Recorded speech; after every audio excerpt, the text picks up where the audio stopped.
ভেদাভেদ বাইরের জগতে, কিন্তু গুরুর কাছে আমরা সবাই সন্তান, সবাই আমরা সমান। যে মাসে 1 লাখ টাকা রোজগার করে, গুরুদেব তাকেও যেমন সন্তানের দৃষ্টিতে দেখে, ভালোবাসেন, তেমন যে দিনমজুরি খাটেন তাকেও সন্তান রূপে ভালোবাসেন। তাই ভগবানের কাছে, গুরুর কাছে কোনো ভেদাভেদ নেই, সকলেই সমান। সেই আনন্দেই আমরা সবাই একত্রিত হয়ে আবল বৃদ্ধ বনিতা আজ একত্রিত হয়ে কৃষ্ণ কথা হরিকথা শ্রবণ করছি বলদেবজি মন্দিরে। চলছে পরপর কয়েকদিন ধরে মধুর কৃষ্ণ নাম, হরিনাম।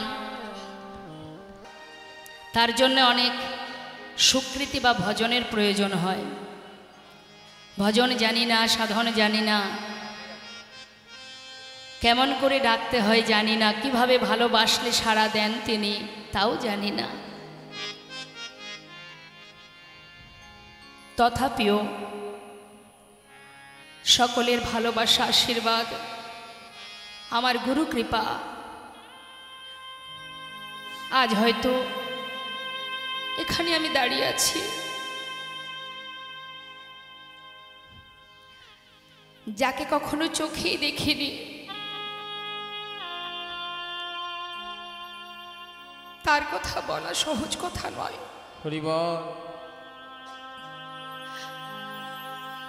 যারা সাক্ষাৎ দর্শন করেছেন তারা যদি বলেন কি দেখতে, কি দেখলাম বুঝতে পারলাম না, আর আমরা তো দেখিনি, কি করে বলবো সেই অধমা পামর মূঢ় জীব।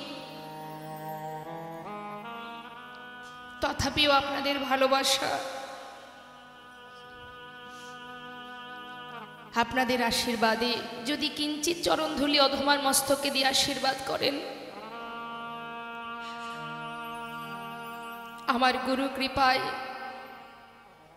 আপনাদের আশীর্বাদ মাথায় নিয়ে হয়তো দুটো কৃষ্ণ কথা, হরি কথা বলবার প্রয়াস করতে পারি।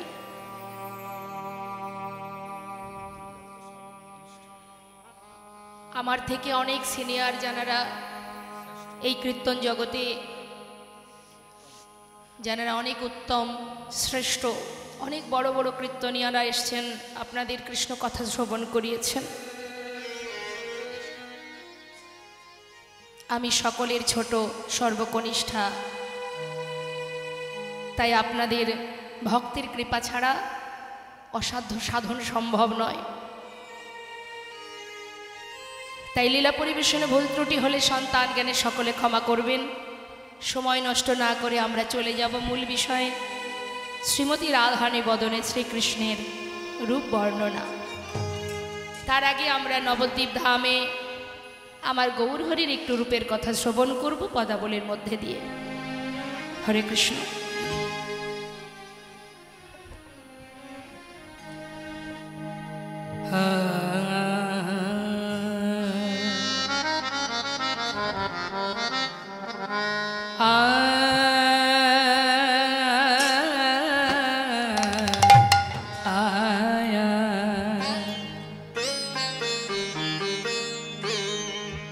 কিবা মধু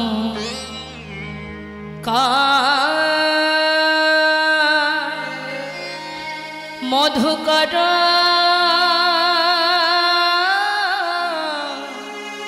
রঞ্জিত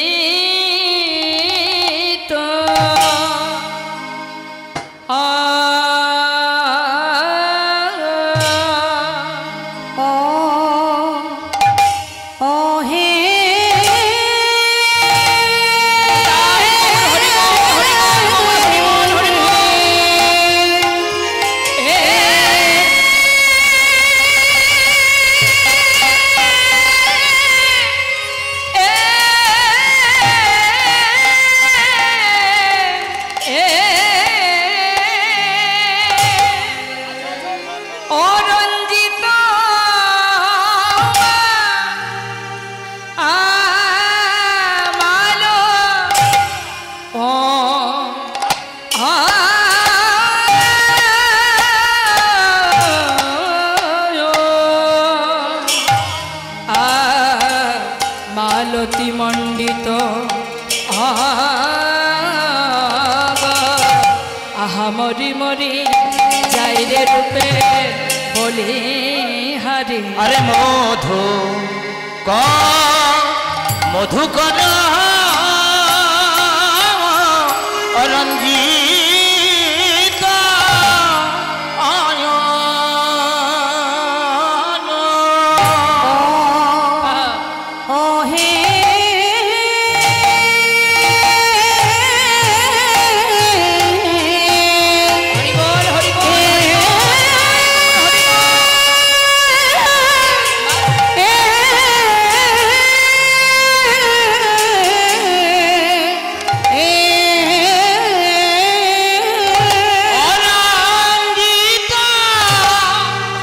দেখো যাই রে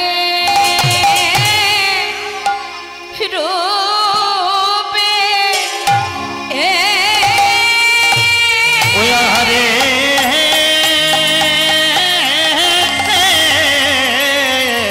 আহা যাই রে রূপের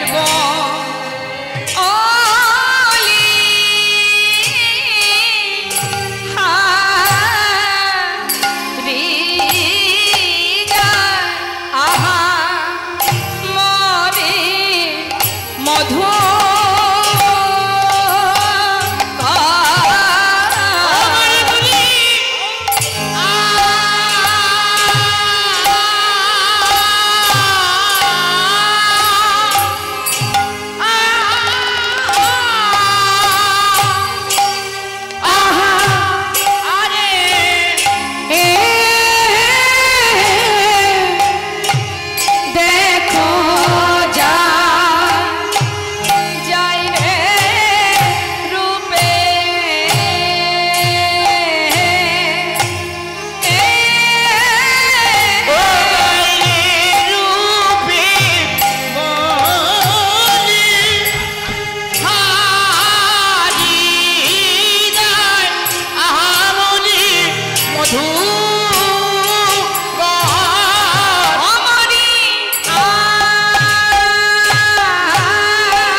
মালতী মণ্ডিত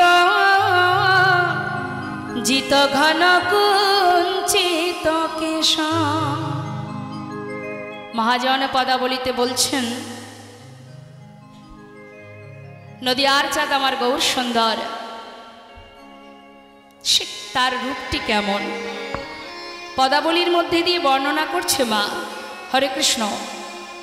দেখুন, রূপমাধুর্য আস্বাদন করতে গেলে হৃদয় মাঝে গৌরমূর্তি কৃষ্ণমূর্তি অঙ্কন করতে হবে, তবেই তুমি তার রূপমাধুর্য বর্ণনা করতে পারবে।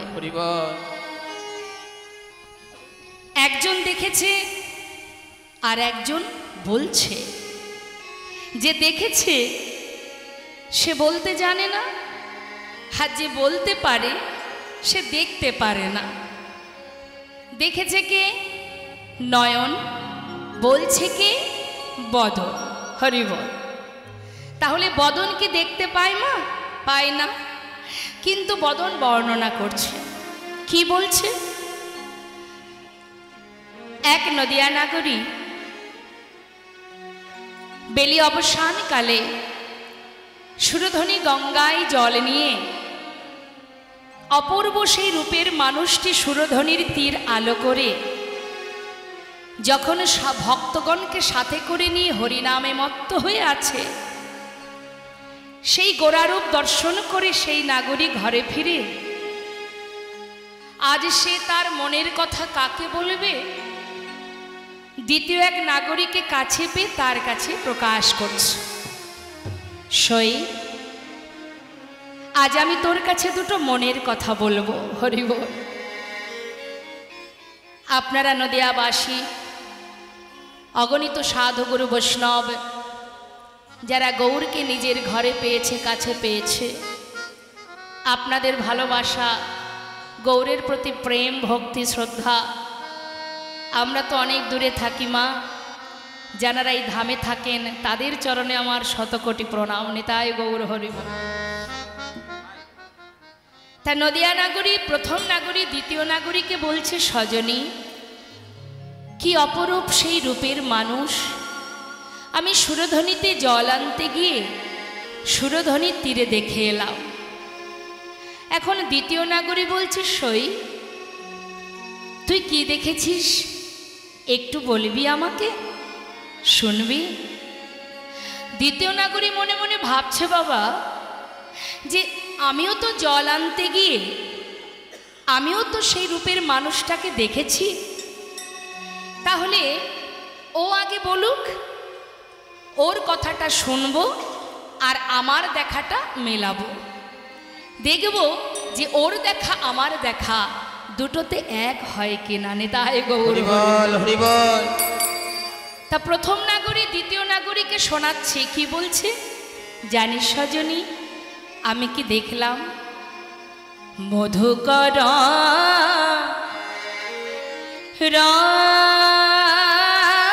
রঞ্জিত গোরার মালতী মণ্ডিত জিত ঘন কুঞ্চিত কেশ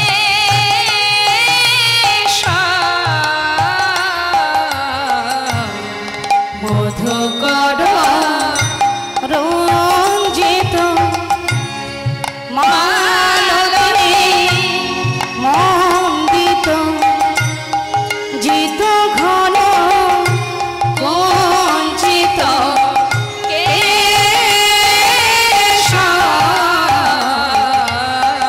ওই না মধুকর রঞ্জিত কোন ভাগবতী সাজায়েছে, কোন ভাগ্যবতী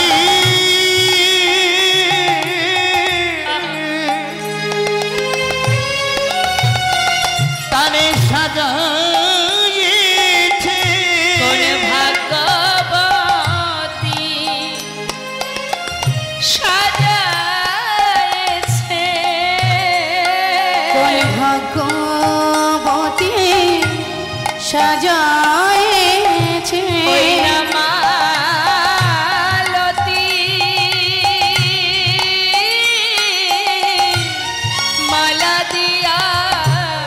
কোন ভাগ্যবতী তারে সাজায়েছে। দেখো না মালতীরা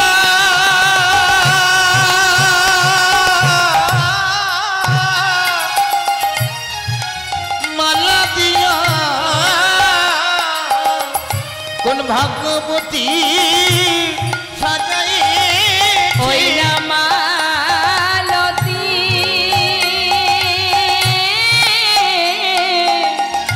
মালা দিয়া আমার গড়া বন মালিকে। মালতীর মালা দিয়া গড়া বন মালিকে। মালতীর মালা দিয়া ভাগ্যবতী সাজায়েছে। কি বলছো বাবা? মধুকর রঞ্জিত মালতি মণ্ডিত জিত ঘন কুঞ্চিত কেশ। হরি নাগরী রে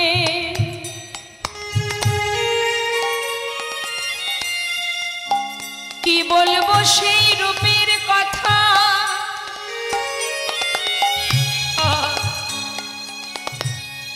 সুরধ্বনিতে জল আনতে গিয়ে সেই গুরুর গোড়া রূপ রূপ মাধুর্য আজ আমি তোকে বলি শোন। মধুকর রঞ্জিত, মধুকর মানে কি? ভ্রমর। মধুকর মানে ভ্রমর।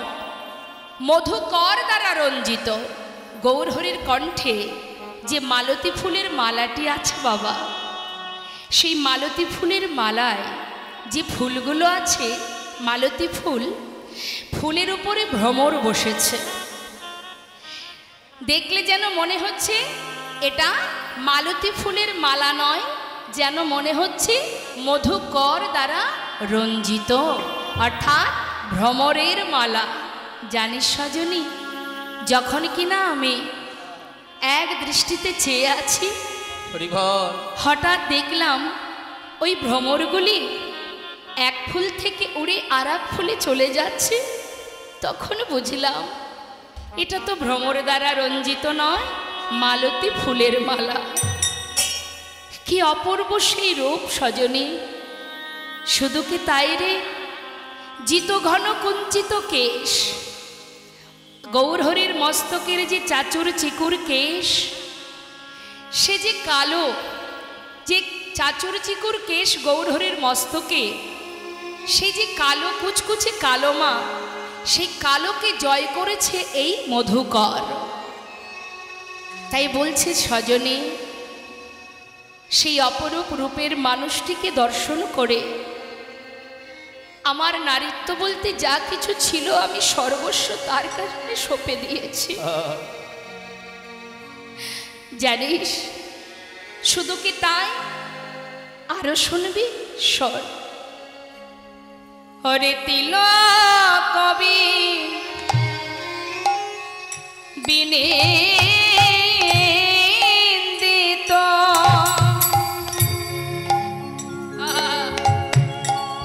গোরার শশধর রূপকর।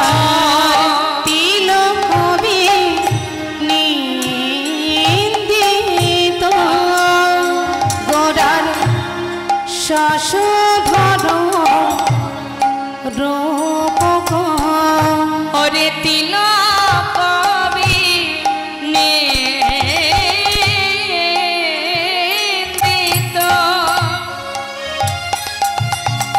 গোরার শশধর রূপ। আর তিলক কবি নিন্দিত গোরার শশধর রূপকর। আহা যুবতী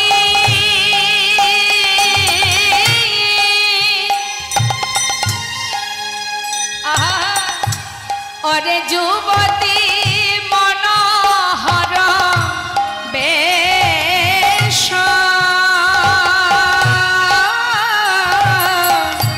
সে যে যুবতী মনোহর বেশ।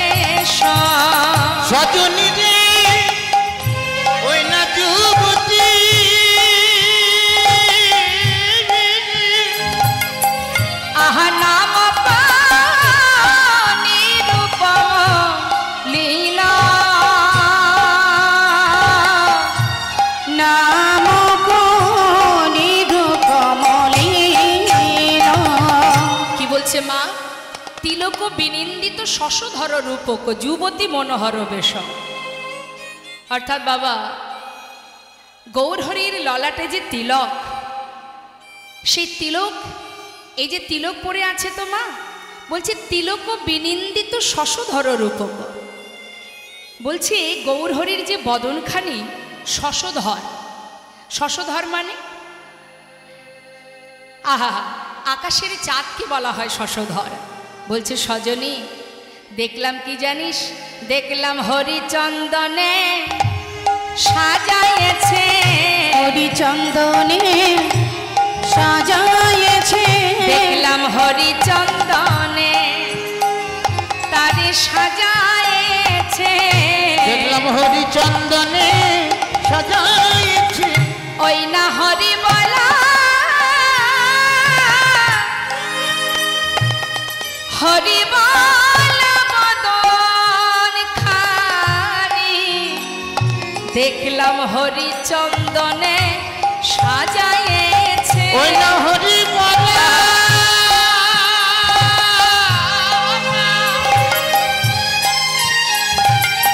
হরি বলা বদনখানি হরিচন্দনে সাজাইছে, আহা যুবতী মনোহর বেশ, ওই না যুবতী আজ মনোহর বেশ, আজ যুবতী মনোহর বেশ। চঞ্চল চিত্তে কখনো হরিকথা কৃষ্ণ কথা শ্রবণ করা যায় না। সম্মুখে যে সকল ভক্তরা বসে আছেন, দূরে চেয়ে দেখুন অনেক ভক্তরা দাঁড়িয়ে আছেন, তথাপিও দাঁড়িয়ে দাঁড়িয়ে কৃষ্ণ নাম শ্রবণ করছেন। আর আপনারা বসে বসে আপনাদের মনটা এতটাই চঞ্চল হয়ে আছে, দিন চলে যাবে, লীলা শেষ হয়ে যাবে, সময় চলে যাবে, কিন্তু আপনাদের এই চঞ্চলতাটা, এই অস্থির মনটা কখনো স্থির হবে না। হরি বল। রূপমাধুর্য আস্বাদন নিজে থেকে অনুভব করতে হয়। লীলা আস্বাদন করতে গেলে অনুভব। হরে কৃষ্ণ। নিজেদের যদি হৃদয়ে কোনো কারণে কোনো কষ্ট হয় মা, মনে করুন আপনি কোনো কারণে প্রচণ্ড কষ্ট পাচ্ছেন, আচ্ছা বলুন তো, কষ্ট কখনো দেখানো যায়? কষ্ট বলা যায় যে আপনি কতটা কষ্ট পাচ্ছেন? কষ্ট কি মাপা যায়? আপনি কিন্তু জানেন যে আপনার ভিতরে কতটা কষ্ট হচ্ছে, কিন্তু অপর ব্যক্তি বুঝবে না যে তার ভিতরে কতটা কষ্ট। আপনাকে যদি কেটে কেটে টুকরো করে দেওয়া হয়, তথাপিও কিন্তু ভিতরে কোথায় কষ্ট হচ্ছে সেটা খুঁজে পাওয়া যাবে না। তাহলে মা, কষ্টটা যেমন অনুভবের বিষয়, খুশিটা যেমন অনুভবের বিষয়, ঠিক তদ্রূপ ভগবানকে ভালোবাসতে গেলে, ভগবান তার কৃপা লাভ করতে গেলে যে ভক্তি, যে প্রেম, যে কৃষ্ণ কথা আস্বাদন, সাধুগুরু বৈষ্ণবের চরণধূলি অঙ্গে মাখা, মস্তকে নেওয়া, এগুলো অনুভব করবেন। এগুলো করলেই বুঝতে পারবেন যে কৃষ্ণ নাম কি, লীলা কথা কি। লীলা কথা শ্রবণ করলে কি হয়? নিজেদের চিত্ত শুদ্ধ হয়, নিজেদের চেতনা হয়, অন্ধকার থেকে আলোর পথ দেখা যায়। আমরা প্রত্যেকেই অন্ধকারে ডুবে আছি, এটা কিন্তু ভাববেন না আমরা কিন্তু সবাই অজ্ঞান হয়ে পড়ে আছি মা। কেউ কিন্তু প্রকৃত জ্ঞান শূন্য হয়ে গেছে, আমাদের প্রকৃত জ্ঞান নেই, সবাই আমরা অজ্ঞান হয়ে আছি। আসল জ্ঞান কি, প্রকৃত জ্ঞানটা কি, কি আমার করণীয়, কি করা উচিত? রাম ভক্ত তুলসী দাস কলম দিয়েছিলেন, তুম কাহা সে আয়ে হো আর যাওগি কাহা, ইতনা দিল বিচার লো বাস হো গয়া ভজন। অর্থাৎ তুমি কোথা থেকে এসেছো আর কোথায় যাবে, যেদিন তুমি এটা জানতে পারবে সেই দিনই তোমার গোবিন্দকে চেনা সম্ভব হবে। যতদিন তুমি নিজেকে জানতে পারবে না, ততদিন তুমি গোবিন্দকে জানতে পারবে না। আগে নিজেকে জানতে হবে। আমরা হয়তো ভাবি যে আমরা আমাদেরকে চিনি, কিন্তু না, আমরা সত্যিকারেরই আমরা আমাদেরকে চিনি না, আমরা আমাদেরকে জানি না আমি কে, কি আমার করা উচিত, কি করছি, যা কিছু করছি মা জগতে সবই মিথ্যা। হরি বল। সবই মিথ্যা, যা কিছু করছি সবই মিথ্যা। এই সংসার জীবনে যা কিছু আগলে বসে আছি, এটা একটা বিচিত্র নাট্যমঞ্চে সবাই সুন্দর বিচিত্র নাটকে অভিনয় করছি। আসল সত্যটা কি সেটা আমাদের জানা হচ্ছে না। আসল কর্মটা কি, আমি কে? এই দেহটা তো আর আমি নই। আমি কি? এই যে এত কষ্ট করে কত দূর থেকে, কত দেশ বিদেশ থেকে এখানে আপনারা এসেছেন, অনেক দূর দূরান্ত থেকে এসেছেন। কি জন্য এসেছেন? নিশ্চয়ই গুরু কৃপা হয়েছে, নিশ্চয়ই গোবিন্দের কৃপা হয়েছে, তাই এখানে আসতে পেরেছেন। তা এখানে এসেছি যে কষ্ট করে, সেই কষ্টটা তো আমাদের নিবারণ করতে হবে। যেখান থেকে কিছু পাওয়া যাবে, যেখান থেকে নিজেকে চেনা যাবে। সংসারে কিচ্ছু পাওয়া যাবে না। দুপা যদি তুমি এগিয়ে যাও গোবিন্দের দিকে, তোমাকে ধরে রাখবে, যেও না। একমাত্র জগতের আপন যদি কেউ থেকে থাকে, সত্যি যদি কেউ আপন থেকে থাকে, সে হচ্ছে একমাত্র গুরুদেব। যেখানে গেলে যতটুকু সময় তুমি থাকবে পাশে বসে কৃষ্ণ নাম, নিজের চেতনা দান, কি করতে হবে, কি করা উচিত তোমার, সময় চলে গেলে আর পাবে না। প্রতিটা মুহূর্ত ভক্তি রাজ্যে প্রবেশ করার পথ তিনি দেখাবেন, সংসার দেখাবে না। তাই মাগো, ইহজগতে আমরা সবাই মনুষ্যকুলে জন্ম পেয়েছি। কত সাধনার জন্ম একবার ভাবুন, চিন্তা করুন। বলবার শক্তি পেয়েছি, দেখবার নয়নে পেয়েছি, ভগবানের চরণ সেবা করার হাত পেয়েছি, বৈষ্ণবের চরণ ধুলি মাখা হৃদয় পেয়েছি, মস্তক পেয়েছি, শ্রবণ করবার মতো শ্রুতি পেয়েছি। কিন্তু যদি এখনো সেই সঠিক পথ, সঠিক ঠিকানাটা আমরা জানতে না পারি, তাহলে পথ যদি দেখতে না পাই, যাব কি করে? পথটা তো দেখতে হবে। তার জন্য চিত্তকে স্থির করতে হবে, কৃষ্ণ নাম শ্রবণ করতে হবে। মহাজন বললেন, 84 লক্ষ জনই ভ্রমণ করে সাধের এই মানব জনম, কত সাধনার ধন, কৃষ্ণ ভজিবার তরে সংসারে আইনু। কি জন্য এসেছিলাম? কৃষ্ণ ভজন করব বলে। সংসারের মধ্যে মায়ার জালে আবদ্ধ হয়ে সর্বক্ষণ আমার আমার করে মোহ মায়ায় ডুবে থেকে আবদ্ধ হওয়ার জন্য তো নয়। এজন্য আমরা আসিনি। সময় কারোর জন্য বসে থাকে না মা, সময় কিন্তু চলে যাচ্ছে, কিন্তু আমরা মূল্যবান সময়টাকে হেলায় নষ্ট করছি। কিন্তু এই যে কাল সময় যখন হবে, এই সুন্দর দেহ ঘর থেকে তোমাকে ধাক্কা দিয়ে বের করে দেবে। এটাই তো আমাদের প্রথম আশা নয়? এর আগে আমরা অনেকবার এসেছি পৃথিবীতে, কীটকুলে, পশুকুলে, পক্ষীকুলে, কতকুলে জন্ম পেয়েছি, কিন্তু গোবিন্দের চরণে পৌঁছাতে পারিনি। হরি বল, হরি বল। তাই তো প্রভুকে বলেছিলাম, ভগবানের কাছে কেঁদেছিলাম যে কীটকুলে পশুকুলে জন্ম পেলে তোমাকে সেবা করা যায় না। তোমাকে সেবা যদি করতে না পারি, তোমাকে যদি ভালোবাসতে না পারি, তাহলে তোমার চরণে পৌঁছাবো কি করে? তুমি আমাকে মানবকুলে জন্ম দাও, মানবকুলে জন্ম পেলে তোমার নাম করব, তোমায় ভালোবাসবো, তোমার সেবা করব। এই কথা দিয়েছিলাম বলেই তিনি আমাদের এই মানব দেহ দিয়েছেন। কিন্তু এই মানবকুলে জন্ম পেয়ে যদি আমরা কৃষ্ণ ভজন করতে না পারি, তাহলে গোবিন্দ চরণে পৌঁছাবো কি করে? যাওয়া কি হবে বাবা? পথে বসে কাঁদতে হবে। এটাই তো উপযুক্ত সুযোগ। গোলক ধামে যদি পৌঁছাতে হয়, গোবিন্দের চরণে, কৃষ্ণ চরণে যদি যেতে হয়, এটাই উপযুক্ত সুযোগ। একটা বনের পশু যদি মন্দিরে প্রবেশ করে তাকে আমরা তাড়িয়ে দিই, কিন্তু একটা মানুষ যদি ভিতরে প্রবেশ করে তাকে তো তাড়িয়ে দেওয়া হয় না, তাই না? তাহলে উপযুক্ত জনম কোনটি? এই মনুষ্য জনম। এটাও যদি পেয়ে আমরা অবহেলা করে পশুর ন্যায় আচরণ করি, তাহলে কি করে তার চরণে পৌঁছাবো? এই তো সময়। কার হাতে কতটুকু সময় আছে আমরা কেউ জানি না, তাই অবহেলা করলে হবে না। হরি বল, হরি বল। সময়ের সাথে সাথে গুরু কৃপা লাভ করে সবাই মিলে নাম করো, কৃষ্ণ ভজন করো, তার সেবা করো, যতটুকু সম্ভব।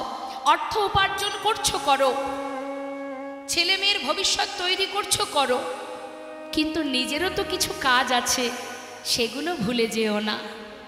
নিজের কাজ তো নিজেকেই করতে হবে, কেউ তো করে দেবে না।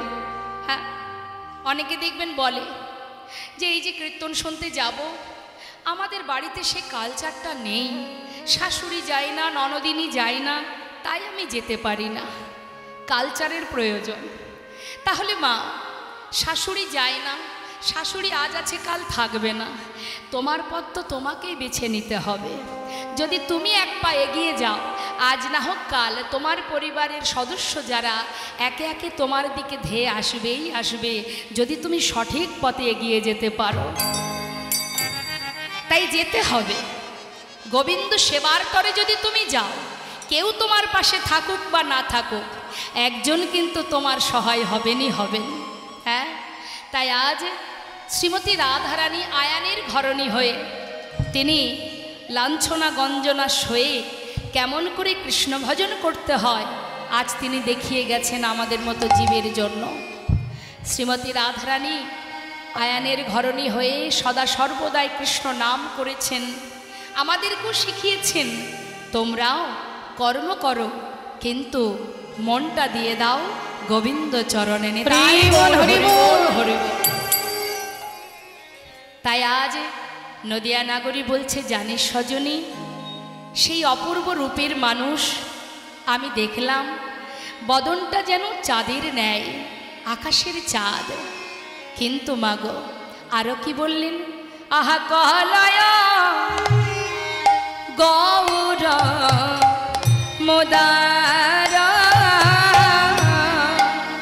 কলয় গৌর মোদার, আহা কহলয় গৌর মোদার, কহলয় গৌর মোদার। আমি এই এখনই দেখে এলাম, আমি এই এখনই দেখে এলাম, সেই অপরূপ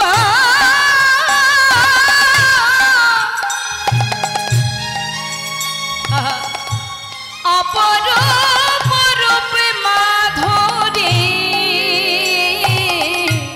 আমি এই এখনই দেখে এলাম,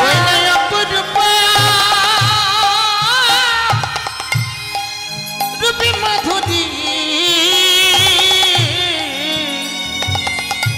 আমি এখনই দেখে এলাম। আহা কলয় গৌর মোদার, কলয় গৌর মোদার।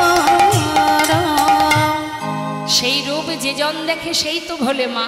আমার আপনার মতো সাধারণ মানুষের কথা বাদ দিলাম, কত মুসলমান ভক্ত, কতজনার কথা বলবো বাবা, যারা গৌর রূপে পাগল হয়ে পথে পথে হা গৌর গৌর বলে কেঁদেছেন। সম্রাট আকবর তিনি কি বলেছিলেন, জিও জিও মেরা মান চোরা গোরা, आप ही नाचो तो आपन रसे भरा, ওই ছন প্রভু কো যাই বলিহারি, সম্রাট আকবর তেরা প্রেম ভিখারি। নেতাই গৌর হরি বল।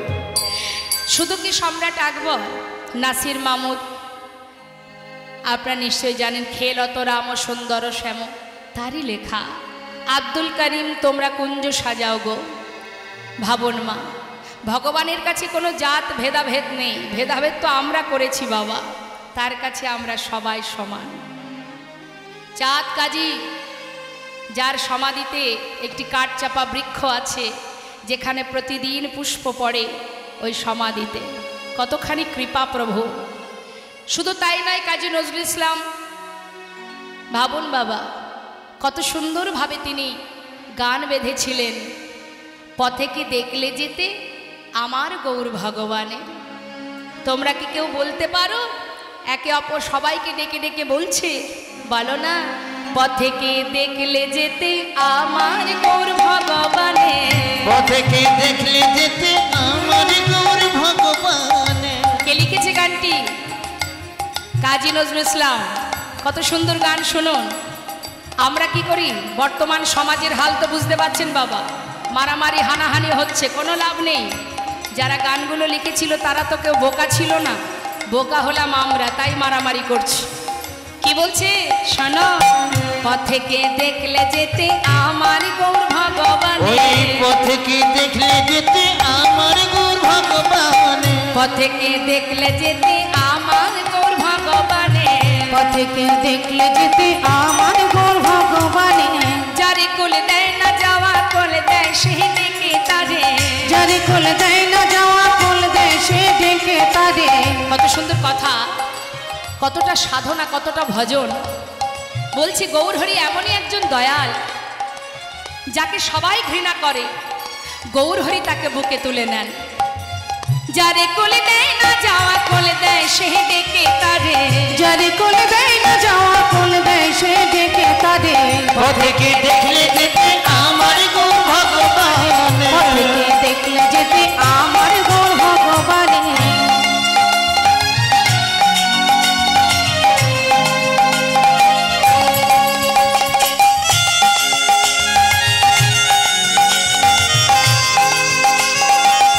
আহা, বর্ণনা করছে, কি বলছে শুনবে তার গুণের কথা। শোনো, নয়ন ঝিনুকর, আহা, নয়ন ঝিনুকে তার অবিরল মুক্তা ঝরে। নয়ন ঝিনুকে তার অবিরল মুক্তা ঝরে। আখিরে ঝিনুকে তার, মানে কাজী নজরুল ইসলাম বলছেন যে গৌরহরির দুটো চোখ যেন মনে হয় দুটো ঝিনুক, আর প্রভু যখন কাঁদেন যেন মনে হয় ঝিনুকের ভিতর দিয়ে মুক্ত ঝরে ঝরে পড়ছে। নিতাই গৌর হরি বল হরি বল। নয়ন ঝিনুকে তার অবিরল মুক্তা ঝরে। আখিরে ঝিনুকে তার অবিরল মুক্তা ঝরে। কেঁদে কেঁদে কৃষ্ণ নাম ভিক্ষা মাগে দাঁড়ে দাঁড়ে। কেঁদে কেঁদে কৃষ্ণ নাম ভিক্ষা মাগে দাঁড়ে দাঁড়ে। কেঁদে কেঁদে কৃষ্ণ নাম ভিক্ষা মাগে দাঁড়ে দাঁড়ে। পথে কে দেখলে যেতে আমার গৌর ভগবানের। পথে কি দেখলে যেতে নিতাই গৌর হরি বল হরি বল। পথে কে দেখলে যেতে আমার গৌর ভগবানের।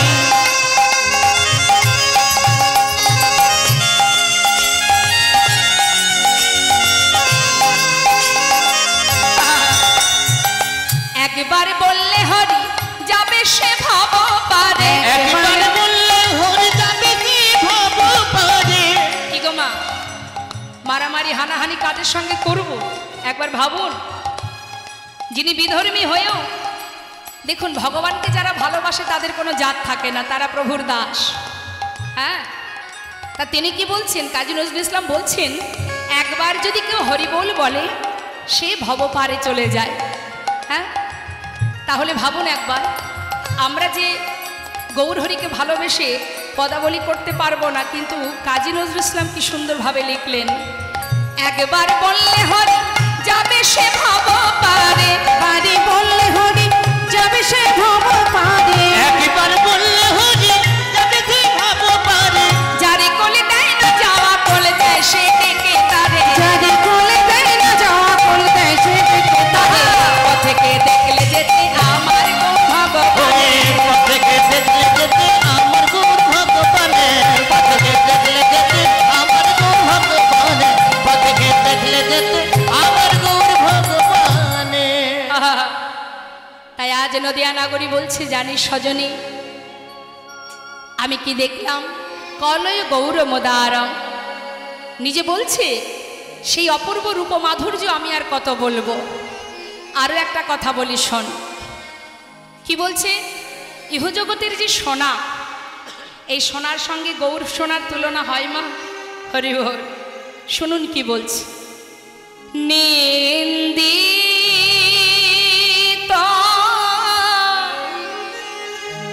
হাট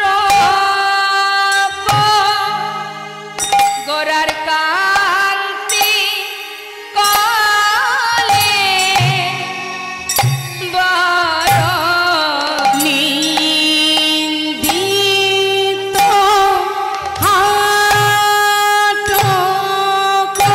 গোরার কান্তি কলে বড় নিন্দিত হাট গোরার কান্তি কলে বড় নিন্দিত হাট গোরার কান্তি কলে বড় গণবিক মারক মার প্রাণ সজনে গণবিক মারো ও মার ওরে সজনি গণবিক মারক মার প্রাণ সজনে গণবিক মারো ও মার ওরে সজনি আমি কাঁচা সোনা কিসে বাগনে আমি কাঁচা সোনা কিসে বাগনে কাঁচা সোনা কিসে বাগনে কাঁচা সোনা কিসে বাগনে আমার গৌরাঙ্গে রূপিলা বনি কাঁচা কাঁচা সোনা কিসে বাগনে আমার গৌরাঙ্গে রূপলাবণী কাঁচা সোনা কিসে বাগনে আমার গৌরাঙ্গে রূপিলা বনি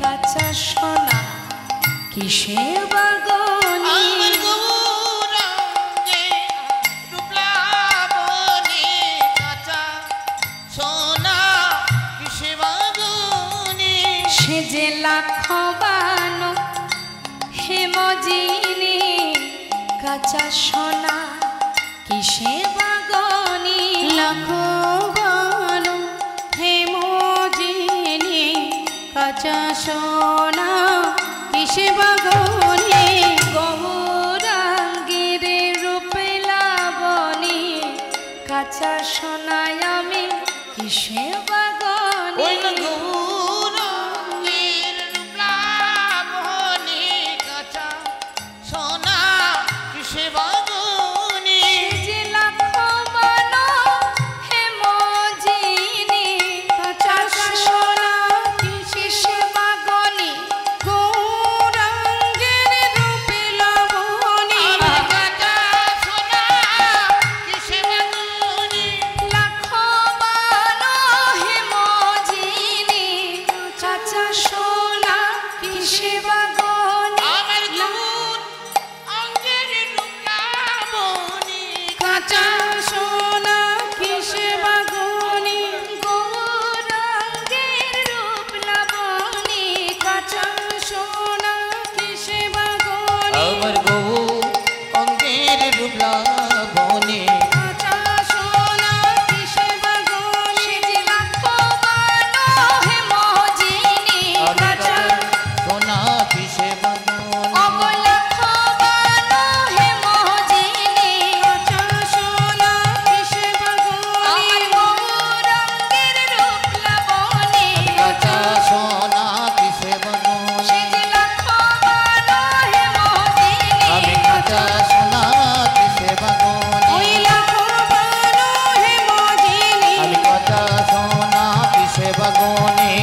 কাঁচা সোনা কিসে বাগুনি লক্ষ্মণো হেমজিনী আমি কাঁচা সোনা কিসে বাগুনি লক্ষ্মণ হরিবল হরিবল কিসে বাগুনি গৌরাঙ্গের রূপে বাগুনি কাঁচা সোনা কিসে বাগুনি লক্ষ্মণো হেমজিনী আমি কাঁচা সোনা কিসে বনে আমার গৌরাঙ্গের রূপবনী কাঁচা সোনা কিসে বাগনে গৌরাঙ্গের রূপবনী লক্ষ্মণো হেমজিনী আমার গৌরাঙ্গের রূপবনী লক্ষ্মণো হেমজিনী আমার গৌরাঙ্গের রূপবনী কাঁচা সোনা কিসে বাগুনি আমার গৌরাঙ্গের রূপবনী লক্ষ্মণো হেমজিনী আমার গৌরাঙ্গের রূপবনী লক্ষ্মণো হেমজিনী আমার গৌরাঙ্গের রূপবনী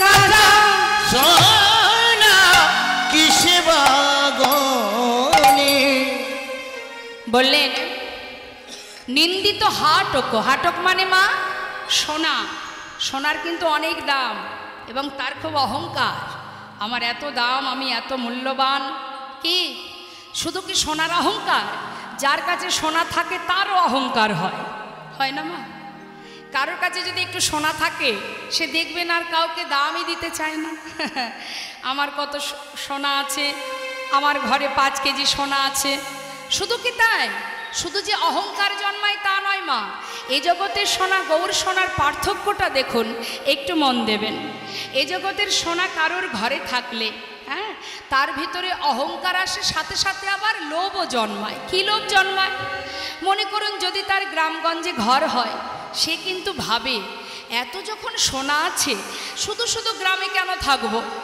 যদি কিছু সোনা বিক্রি করে একটা শহরে এসি ঘর মানে একটা ফ্ল্যাট কিনতে পারি সেখানে তো বেশ আরামেই দিনটা কাটবে শুধু শুধু কেন কষ্ট করব তার মানে কি সোনা কিন্তু আমাদের লালসা জন্মাচ্ছে হ্যাঁ কিন্তু গৌর সোনা যদি কারোর ঘরে থাকে হরি বল হরি বল এ জগতের সোনার গহনা যদি কেউ একবার দেখে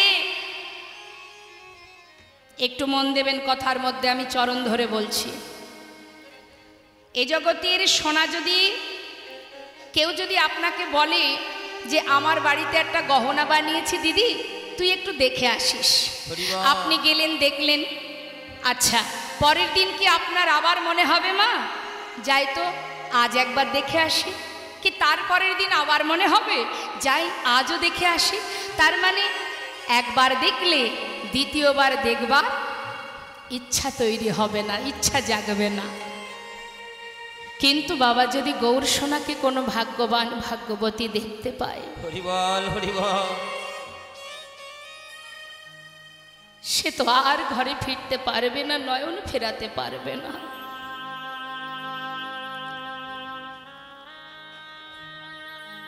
বসুন আপনি বসুন এ জগতের সোনা যতই আমরা অঙ্গে পড়ি না কেন সোনার পরশে সোনা হই না বরং অহংকার আসে কিন্তু গৌর সোনা যদি কেউ অঙ্গে ধারণ করে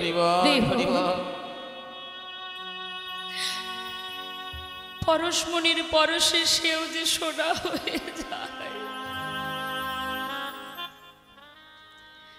এই জগতের সোনা ঘরে থাকলে অহংকার লোভ জন্মায় লালসা জন্মায় চাওয়া পাওয়া জন্মায় কিন্তু যদি কারোর ঘরে গৌর সোনা থাকে তার একটু একটু করে জাগতিক জগতের সমস্ত কামনা বাসনা লোভ লালসা চাওয়া পাওয়া কুলশীল মান সর্বস্ব একটু একটু করে শেষ হয়ে যায় যে জন গৌর ধনে ধনী হতে পারে যে জন গৌর সোনাকে হৃদয়ে রেখে ভালোবাসতে পারে সমাজ তাকে দেখে যদিও বলে আহা দেখ দেখ বেচারা বড় অসহায় জীবের দ্বারে দ্বারে ভিক্ষা করে ভগবানের সেবা দিয়ে দিন কাটায়, বড় কাঙাল। হরি বল, হরি বল। সমাজে বললেন তুমি 5 তলা 3 তলা ঘরে বসে নিজেকে যে আসনে বসিয়ে রেখেছ, তুমি জানো না যে জন পথে পথে দ্বারে দ্বারে হা কৃষ্ণ কৃষ্ণ বলে কাঁদছে, জগতে ধনী যদি কেউ হয়ে থাকে সেই হলো মহাধনী। জীবনের শেষের খাতায় যখন তুমি অঙ্ক করবে, দেখবে জীবনের শেষের খাতায় সবই শূন্য, কিছুই তোমার থাকবে না। সেই জগতে ধনী যে জনে গৌর ধনে ধনী, যে জন গৌর নামের ধনে ধনী, যে জন গৌর ধনীকে হৃদয়ে ধরে রাখতে পেরেছে সেই হলো মহাধনে ধনী। কৃষ্ণের প্রিয় সখা সুদামা, যার জীবনের একটু একটু করে সমস্ত সুখ কেড়ে নিয়েছিলেন গোবিন্দ, তথাপিও বদনে কৃষ্ণ নাম ছাড়া, নিঃশ্বাসে প্রশ্বাসে নাম ছাড়া আর কিছু জানতো না। সব হারিয়ে সুদামা একটি গাছতলাতে তার পরিবারকে নিয়ে, স্ত্রীকে নিয়ে, সন্তানকে নিয়ে দিন কাটাতো। ঝড় বৃষ্টি মাথার উপর দিয়ে বয়ে যেত, ভিক্ষা করে দিন কাটত মা। কিন্তু সেই সুদামা যে ধনী ধনী ছিল, কৃষ্ণ ধনী ধনী, সেই সুদামা গিয়ে বসেছিল গোবিন্দের সেই রাজ সিংহাসনে। জীবনে কোনোদিন যার কপালে চেয়ার জোটেনি, সে বসেছে সোনার সিংহাসনে। তাহলে ধনীকে 4 তলার উপরে বসে থেকে শেষের দিনে নামিয়ে দেবে তুলসী তলায়, সে ধনী না যে গাছতলা থেকে গোবিন্দের সোনার সিংহাসনে উঠে বসেছে, জগতে সেই ধনী। নিতাই গৌর হরি বল, হরি। তাই সেই তো জগতের মহাধনে ধনী। তাই আজ এ জগতের কোন জীব যদি গৌর ধনীকে ভালোবাসতে পারে, হৃদয়ে ধরে রাখতে পারে, শাস্ত্রে বললেন সে যে পথের কাঙা,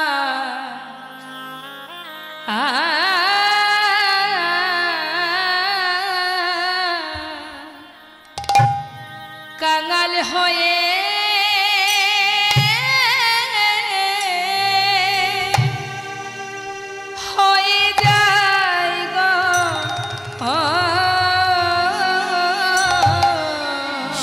পথের কাঙাল,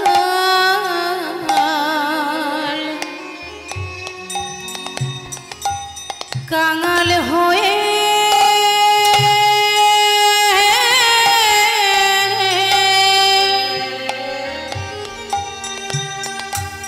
কাঙাল হয়ে যায় গো, যে জন গৌর ধনে,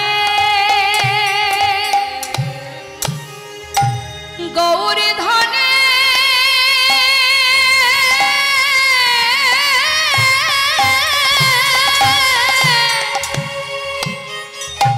গৌর ধনে ধনী হতে পারে, সে যে পথে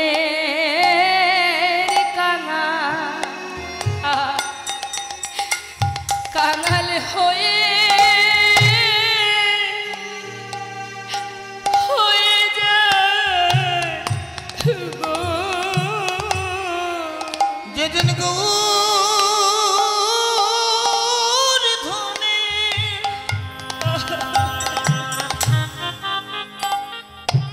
হৃদয়ে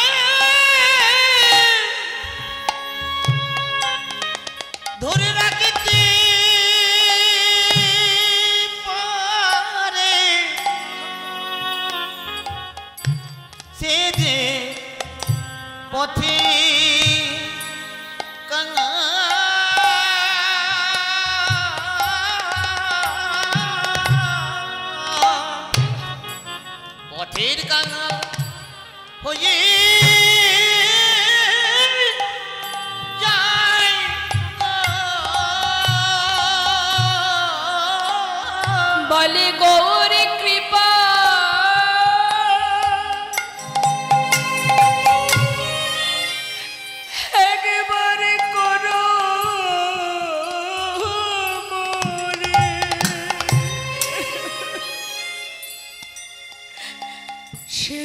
পথে পথে খেদে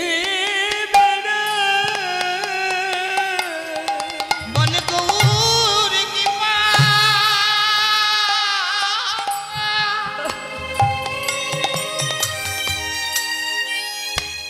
গৌর কি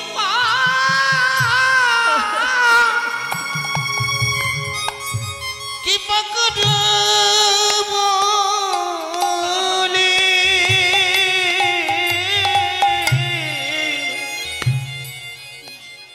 সিধে পথের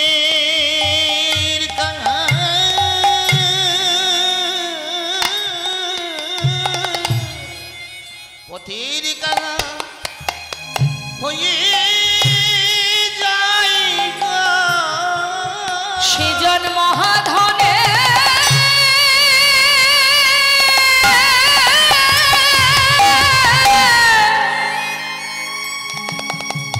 ওগো মহাধনে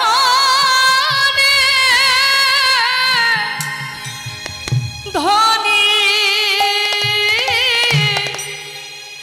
ধনী হয় সে যে পথে পথে ঘুরে ঘুরে বেড়ায়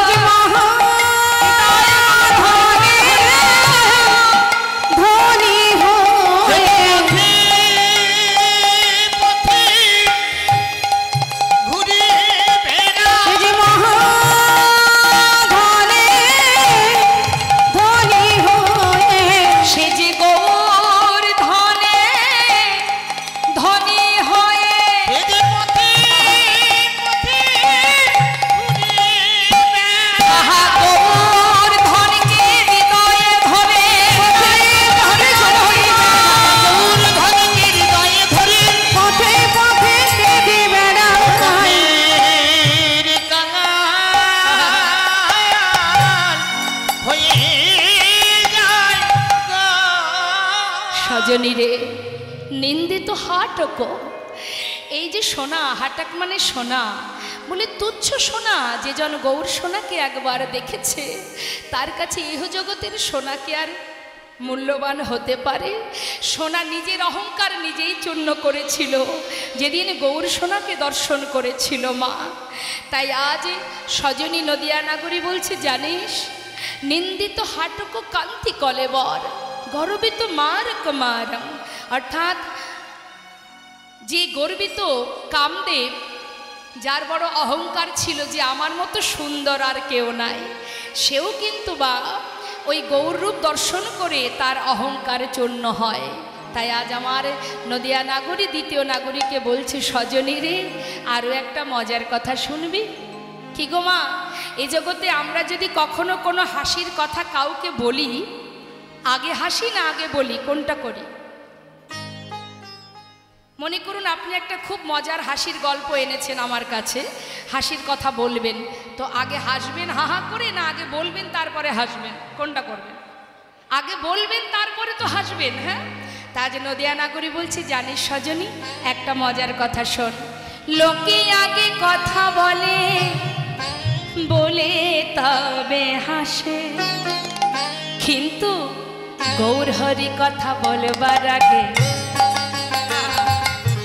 গৌরহরি কথা বলবার আগে কি মধুর মধুর মৃদু হাসে, মধুর মধুর মৃদু হাসে, মধুর মধুর মৃদু হাসে, যাই রে হাসির বলিহারি, যাই রে হাসির বলিহারি, যাই রে হাসির বলিহারি, এমন কভু দেখি নাই রে, যাই রে হাসির বলিহারি, এমন কভু দেখি নাই রে, যাই রে হাসির বলিহারি, মধুর মধুর মৃদু হাসে, মধুর মধুর মৃদু হাসে, মধু মধুর স্মিত নভিত তনভৃত, মধু মধুর স্মিত লোভিত তনভৃত, মধু মধুর স্মিত লোভিত তনভৃত, মধুর মধুর স্মিত লোভিত তনভৃত, অনুপম ভাব বিলাসা, অনুপম ভাব বিলাসা,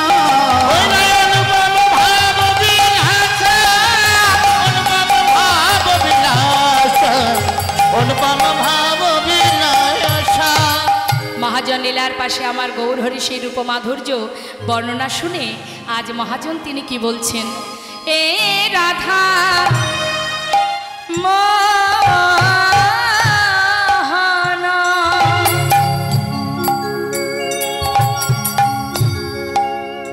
দেখো ক্ষোভিত দুরমতি আর এ রাধা মোহন ক্ষোভিত দুরমতি অগনামক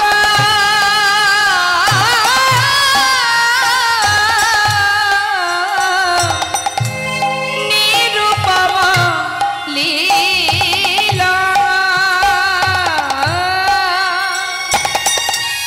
নামক নিরূপম লীলা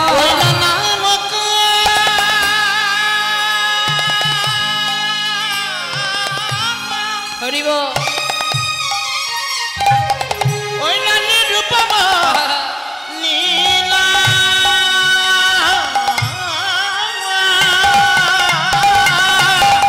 আজ নামক নিরূপম লীলা। তোমার ওই চরণে আমার স্থানে দাও গো। তোমার ওই চরণে আমার স্থান দাও গো। প্রভু এই বাসনা আমার মনে, তোমার ওই চরণে আমায় ঠাই দাও গো। প্রভু এই বাসনা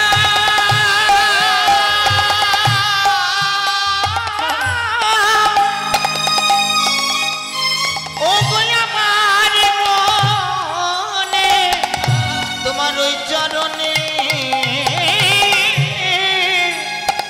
আমায় স্থান দাও গো।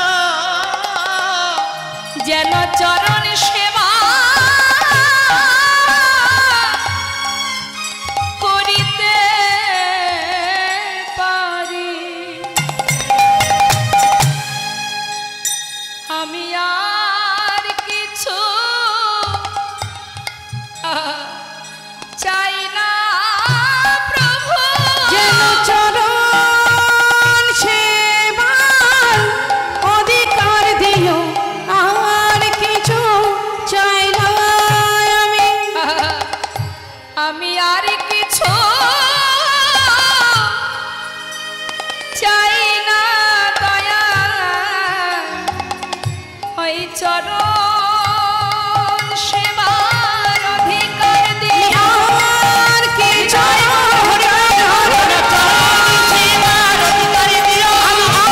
কিছু চাই না দয়া, আর কিছু চাই না দয়া।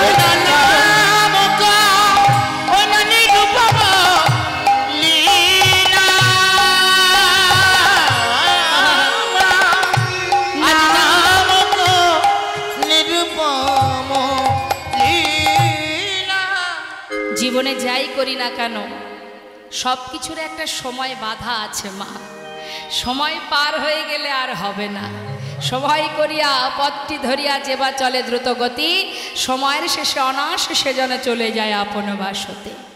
তাই সময়ের দিকে তাকাতে গেলে প্রভুর নাম গাইতে গাইতে চিন্তা হয়, যেহেতু সবাই এখানে এসেছে কৃষ্ণ কথা বলবে বলে, কিন্তু আমি তো আর কারোর সময়টা নিতে পারি না।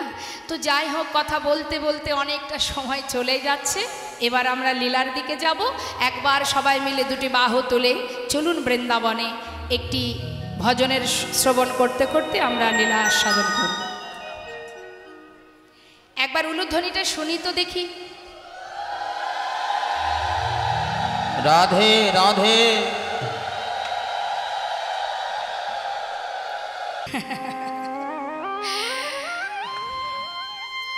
বলে শেষ করা যাবে না তো, একটু একটু করে ছুঁয়ে ছুঁয়ে যেতে হবে। মধুময় শ্রীধাম বৃন্দাবন, মধুময় বৃন্দাবনে বৃষভানু রাজনন্দিনী প্রেমময়ী রাধারানী বেলি অবসানকালে শ্রী যমুনায় জল নিয়ে এসে অষ্টসখী বেষ্টিত হয়ে বধূর কাছে বধূর রূপের কথা বর্ণনা করছে। বলছে সখী রে, আহা জানিস সখী কি বলছে মা, আমরা একটু লীলার মধ্যে শুনব। আগে আমাদের জানতে হবে রূপ কাকে বলে। শাস্ত্রে বললেন অঙ্গন্যা ভূষিতা নেব্র কৈরেশিত ভূষণা বেনা যেন ভাতি তদ্রূপামতে কথ্যতে। দেখুন, আমরা যদি সুন্দর করে সেজে গুজে দাঁড়াই তবে আমাদের ভালো লাগে দেখতে, তাহলে এটাকে রূপ বলে না।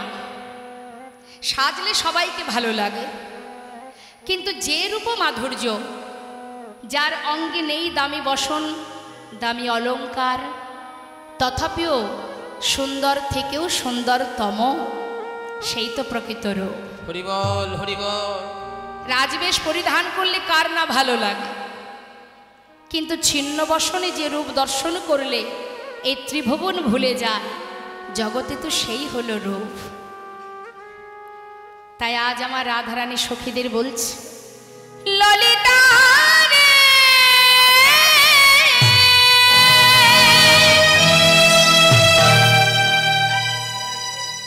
ওরে আমার বিশাখা রে,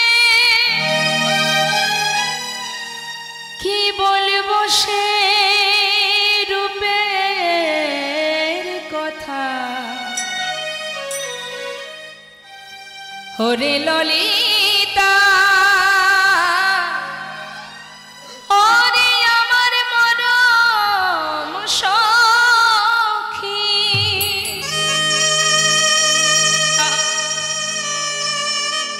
যে রূপ দেখে নারীর জাতি কুল মান সবই গেল, কেমনে করে ঘরে রইব বলো, আমার বেঁচে থাকা দায় হলো। ললিতা বেলি অবসান কালে শ্রী যমুনায় জল আনতে গিয়ে হরি বল। সেই রূপের মানুষ, আজ আমি তার কথা তোদেরকে বলবো। জানিস, কলসিটি কক্ষে নিয়ে জল আনতে গেলাম বড় স্বাদ করে। বাপের বাড়ি থেকে দেওয়া সোনার কলসিটি কক্ষে নিয়ে জল আনতে গিয়ে কদম্ব বৃক্ষ তলে এমন এক মানুষকে দেখলাম, যাকে দেখা মাত্রই সোনার কলস জলে ভেসে গেল, কিন্তু দুটি নয়ন কুম্ভ করে জল ভরে ঘরে এলাম। হরি বল হরি বল। ললিতা, আমি যে কি দেখতে কি দেখলাম নিজেও জানি না।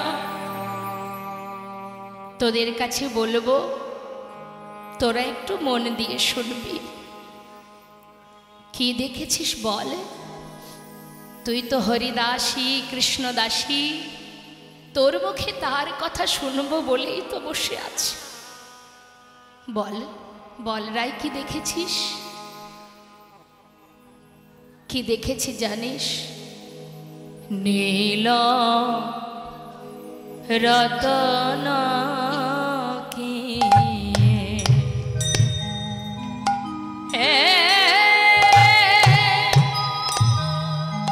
নবঘন ঘট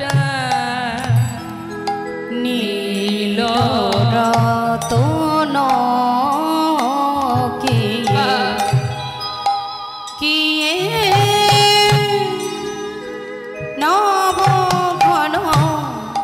ঘটা ওরে লখিলে লক্ষণ হে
নবঘন ঘটা, নীল রত্ন দেখলাম নাকি নতুন কোনো মেঘ দেখলাম?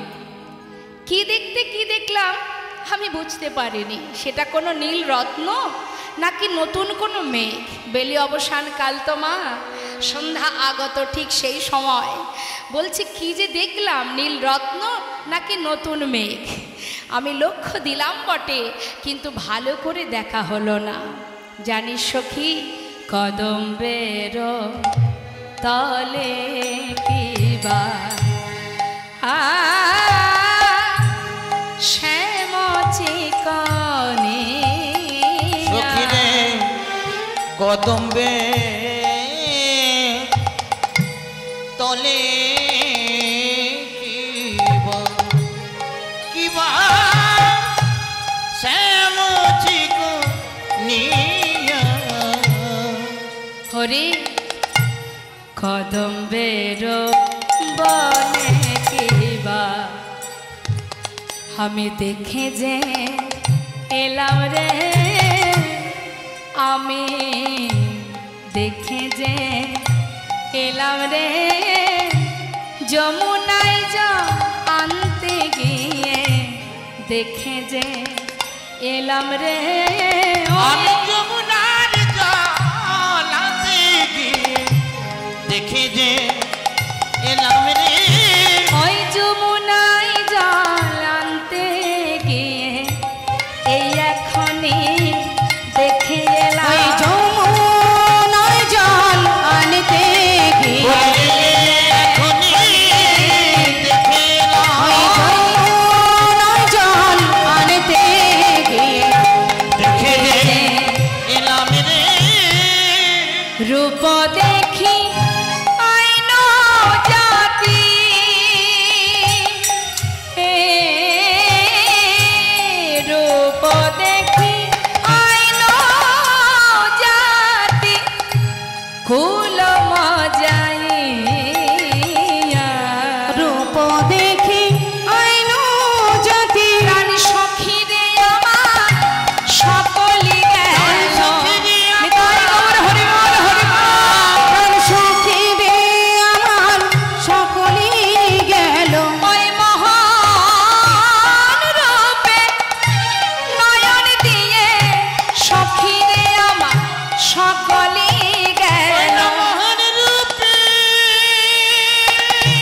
দর্শন করলে মা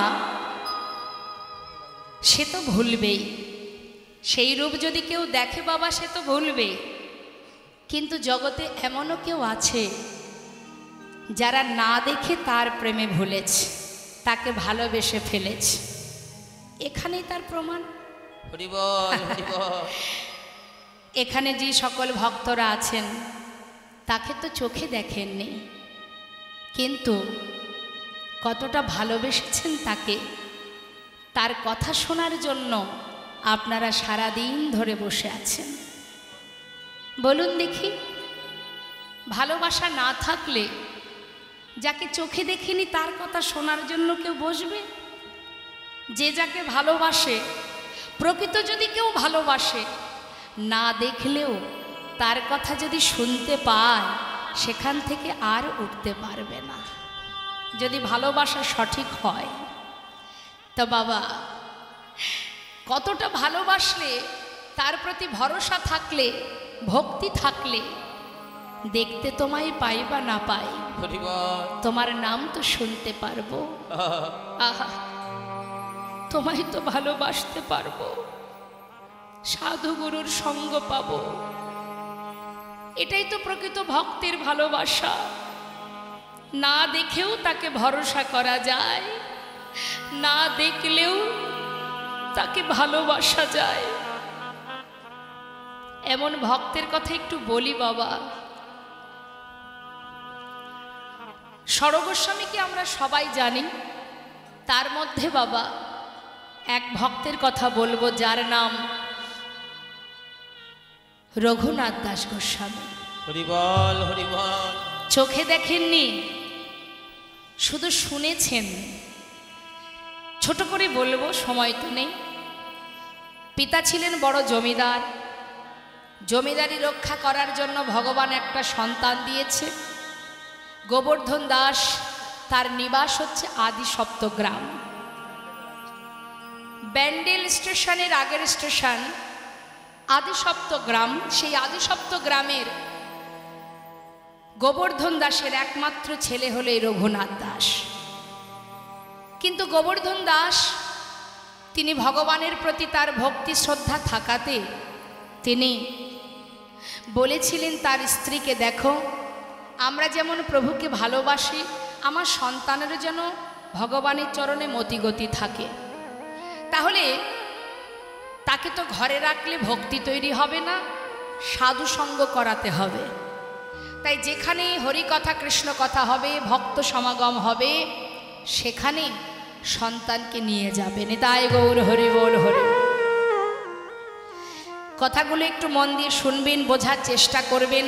প্রত্যেকটি লীলার কারণই হচ্ছে জীব শিক্ষা।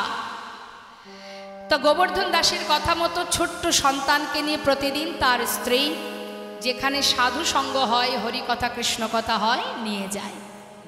কোলের মধ্যে সন্তান বসে আছে, কৃষ্ণ নাম শুনছে। তার তো এখনো ততটা জ্ঞান বুদ্ধি হয়নি মা, কিন্তু চোখে তো দেখে বাবা, চোখে দেখতে পাচ্ছে। কি দেখছে? কৃষ্ণ কথা শ্রবণ করে ভক্তরা একে অপরকে জড়িয়ে ধরে কাঁদছে। কেউ বা আবার ধুলায় গড়াগড়ি দিয়ে কৃষ্ণ কৃষ্ণ বলে কাঁদছে, কেউ চিৎকার করে কাঁদছে। এই ভাবগুলো দেখে মায়ের কোলে বসে বসে ছোট্ট শিশু মনে মনে চিন্তা করে যে এরা কেন কাঁদে, কেন ধুলায় গড়াগড়ি দেয়। তখন তো আর গোবিন্দের মহিমা, রূপমাধুর্য, গুণমাধুর্য শোনবার মতো জ্ঞান বুদ্ধি তার হয়নি। কিন্তু প্রতিনিয়ত সাধু সঙ্গ করতে করতে ছেলে বড় হচ্ছে আর ওই ভাগবত কথা শ্রবণ করছে।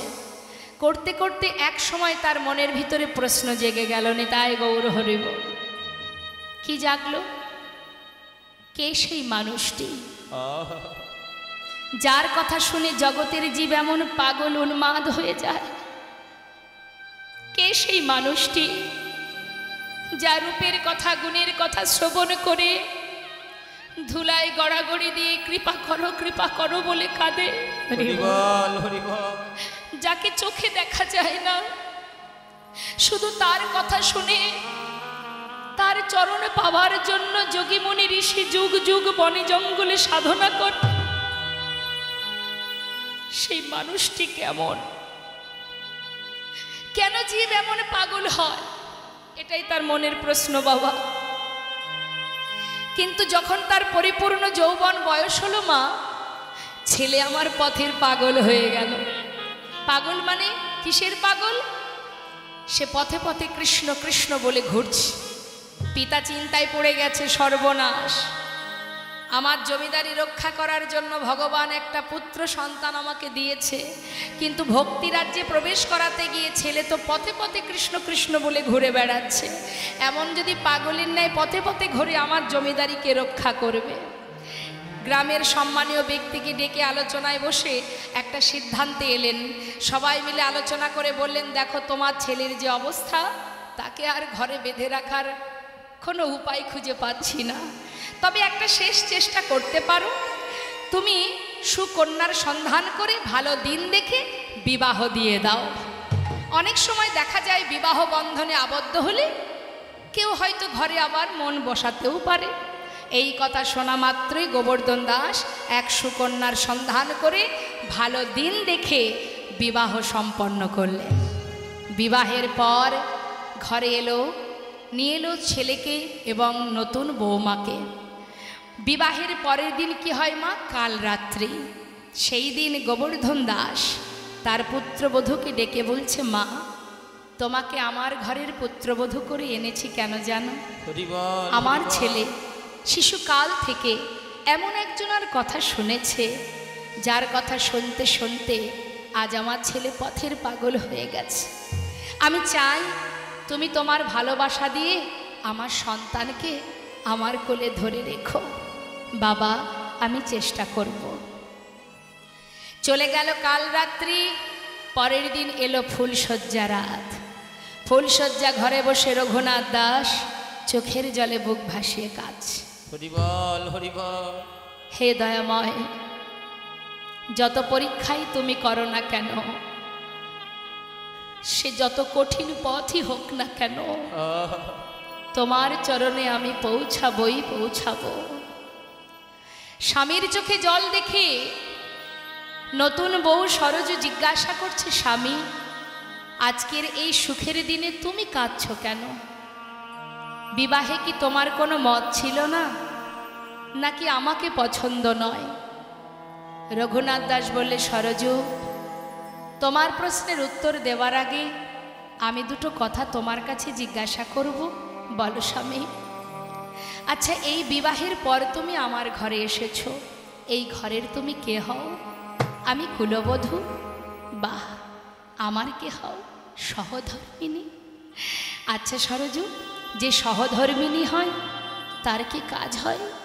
স্বামী, আমি তো জানি না, তবে গুরুজনের মুখে শুনেছি, স্বামী যদি ধর্মের পথে এগিয়ে যায়, সহধর্মিনীর কাজ হলো তার স্বামীকে সহায়তা করা।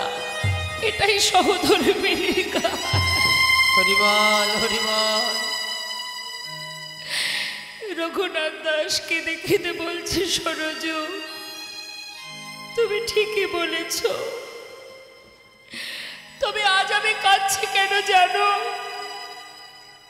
শিশুকাল থেকে মায়ের কোলে বসে এমন একজনের কথা আমি শুনেছি, তার রূপের কথা এত মধুর, গুণের কথা এত মধুর, তাই মনে মনে বাসনা জেগেছে আমার। যার কথা শিশুকাল থেকে শুনেছি, যদি একটি বার তাকে সাক্ষাৎ দর্শন পেতাম। সেই জন্য পথে পথে ঘুরি। শিশুকাল থেকে যার কথা শুধু শুনেই গেলাম, তাকে একবারে দেখার ইচ্ছা জেগেছে মনে। কিন্তু আমার মাতা পিতা তাদের প্রয়োজনে আমাকে জোরপূর্বক ঘরে ধরে রাখার জন্য বিবাহ দিল। তুমি তো আমার সহধর্মিনী, পারবে আমার ধর্মের পথে সহায়তা করতে? বলো সরজু, চিরতরে তুমি আজ আমাকে বিদায় দিয়ে দাও, আমি তার কাছে চলে যাই। সরজু পড়েছে বিপদে মা, কি করবে সে? শ্বশুরের বাক্য, ভালোবাসা দিয়ে সন্তানকে ঘরে বেঁধে রাখো, স্বামীর বাক্য, চিরতরে বিদায় দিয়ে দাও। কোনটা করা উচিত আমার? ঘরে বসে কাজ। কিছু সময় পর মনে মনে ভাবছি, সরজু, জগতে সবার কথা অমান্য করা যায়, কিন্তু স্বামীর কথা অমান্য করা যায় না। হাতটি ধরে বললে, স্বামী চলো, আজ আমি তোমায় চিরতরে ঘর থেকে পথে নামিয়ে দিয়ে আসি, চিরতরে তোমায় বিদায় দিয়ে আসি। সরজু স্বামীকে ঘর থেকে বাহিরে এনে চরণ দুটি বুকে জড়িয়ে ধরে সরজু বললে, স্বামী গো, হৃদয় মাঝে যে শুদ্ধ প্রেম নিয়ে তুমি তার কাছে ছুটে চলেছ, আমার বিশ্বাস এই শুদ্ধ প্রেম, ভক্তি, ভালোবাসা একদিন তার চরণে তোমাকে পৌঁছে দেবেই দেবে। কিন্তু স্বামী গো, তোমার ভালোবাসা আমি পাইনি। আজই আমার জীবনের প্রথম দিন, আজই আমার জীবনের শেষ দিন। তাই বিদায় নেবার আগে তোমার কাছে আমার একটি বাসনা, যদি কোনোদিন তুমি তাহার দেখা পাও, সেদিন অভাগিনী রে একবার করো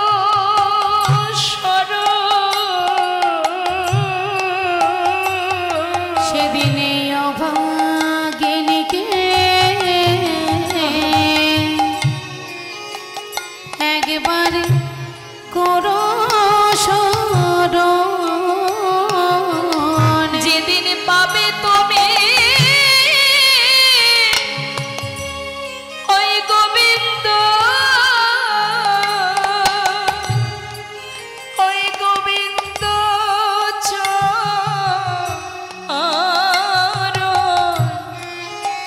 স্বামী গো, সেদিন অভাগিনী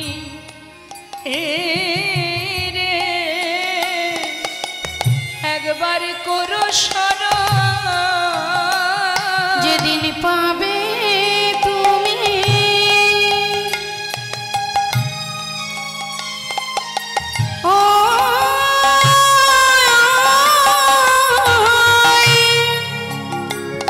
ওই গোবিন্দ, গোবিন্দ চরণ।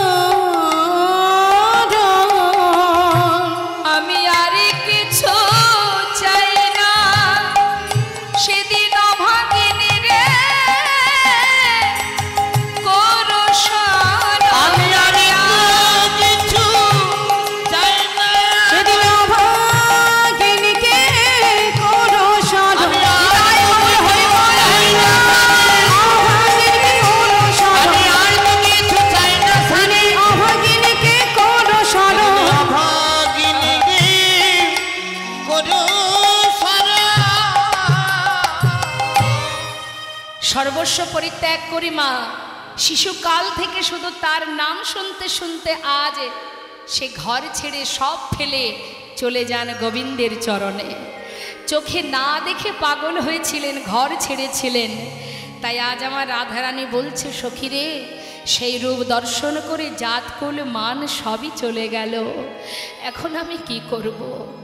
চূড়ার ওপরে শোভে শোভে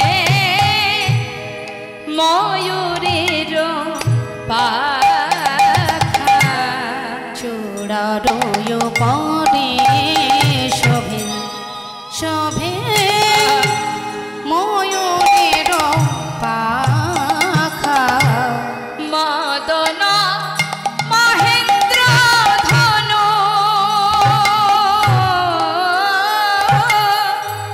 মদন মহেন্দ্র ধনু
মদন মহেন্দ্র ধনু কি বাদিল দেখা কে বাদিল দেখা চূড়ারও উপরে শোভে ময়ূরের পাখা।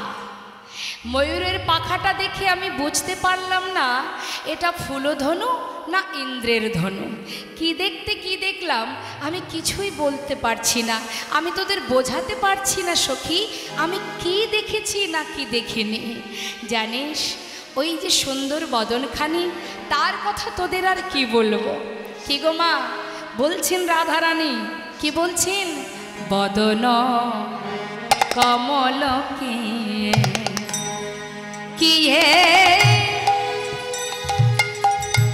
পূর্ণমী কছাদ বদন কমল কিয়ে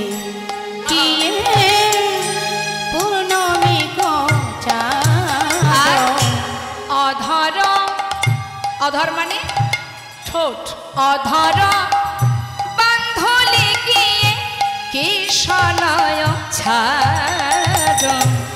অধর বান্ধলি কিয়ে কিশলয় ছাদ বদন কমল পূর্ণমী কছাদ।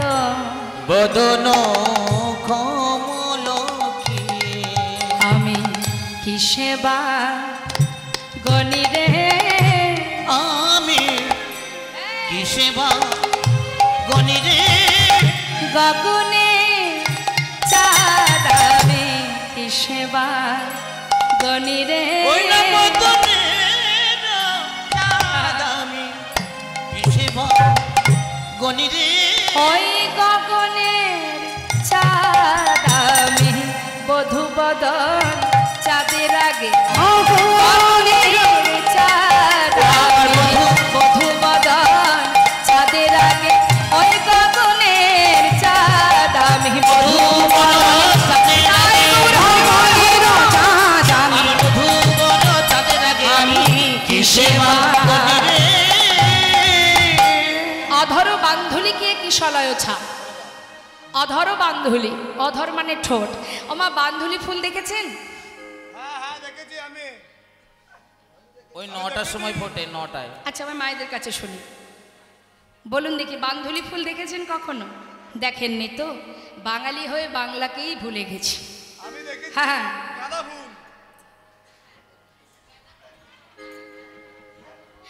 বান্ধুলি ফুল যেটাকে হ্যাঁ কে যেন কি বললো? বাবা বাবা না তাহলে বাংলা ভোলেনি এখনো। হ্যাঁ আমরা অনেকেই জানি সেটাকে টাইম ফুল বলে, ইংরাজি নামটা ভালো জানি আমরা। তা ওই টাইম ফুলের রংটা কেমন মা? বলছে অধর বান্ধুলিকে কিশলয় ছাদ। রাধারানী বলছেন আমি তার বদনে যে ঠোঁটখানি, হ্যাঁ অধর, অধরটা কেমন না একটা বাধুলি ফুলের ন্যায়। তাই গৌর হরি বল হরি বল। কিন্তু মাগো এই যে বাধুলি ফুল মানে ঠোঁট, ঠোঁটের মাঝখানে কি আছে? পদাবলিতে কি বলছে একটু মনোযোগ দেবেন। তাহে অতি সুমধুর মুরলি কষানে তাহে অতি সুমধুর তাহে মুরলি কষানো। যখনই কিনা ওই অধর অর্থাৎ ঠোঁটের মাঝখান থেকে মুরলি বাদন হচ্ছে, বাঁশি বাজছে, সেই বাঁশির সুরে কি হচ্ছে? অলক্ষিতে দংশয়ে যুবতী হিয়া মাঝে, অলক্ষিতে দংশয়ে যুবতী হিয়া মাঝে না যুবতী ওরে অলক্ষিতে দংশয়ে যুবতী হিয়া মাঝে যুবতীর হিয়ার মাঝে। অলক্ষিতে দংশন করছে, বলছে ওই যে মুরলীর ধ্বনি হচ্ছে গোবিন্দের মুরলীর ধ্বনি যদি কারুর কর্ণে একবার প্রবেশ করে মা, তার কি হবে গো? তার তো আর পিছনের কথা মনে থাকবে না। ওই মুরলী যেজন শুনবে সেই তো পাগলের ন্যায় ছুটবে। বলছে দংশন করে গো, দংশন করে গো, দংশন করে গো, দংশন করে গো, যুবতীর হৃদয় মাঝে দংশন করে গো, হিয়ার মাঝে দংশন করে গো, রানী গোবিন্দের মুরলীর ধ্বনি দংশন করে গো, গোবিন্দের মুরলীর ধ্বনি কুলবতীর হৃদয় মাঝে করে গো, দংশন করে গো, দেখো দংশন করে গো, অলক্ষিতে দংশনে যুবতী হিয়া মাঝে, যুবতীর হিয়ার মাঝে। তাহলে মা মুরলীর ধ্বনি দংশন করছে যুবতীর হৃদয় মাঝে, আরো একজন দংশন করছে, সে কে? থাকতে পারবে মা? গোবিন্দ তো আর যেমন তেমন কেউ নয়, খুব চতুর। কি করে সকলকে আকর্ষণ করা যায় তিনি ভালো জানেন। বলছেন আমার রাধারানী, নয়ন যুগল কিয়ে ভ্রমর বিরাজে, ওই না নয়ন যুগল কি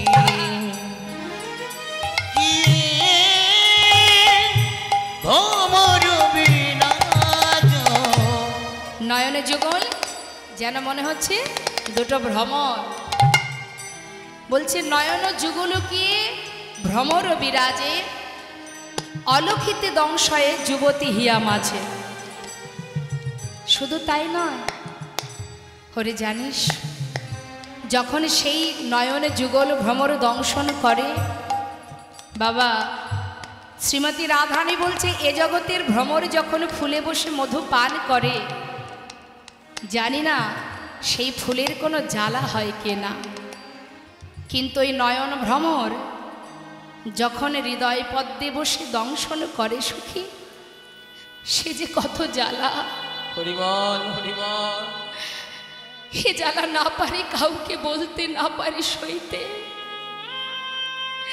মহাজন লীলার পাশে দাঁড়িয়ে বলছে রাধে, যে জনে কৃষ্ণ প্রেমে পাগল হয়েছে তাকে যে সারা জীবনই কাঁদতেই হয়।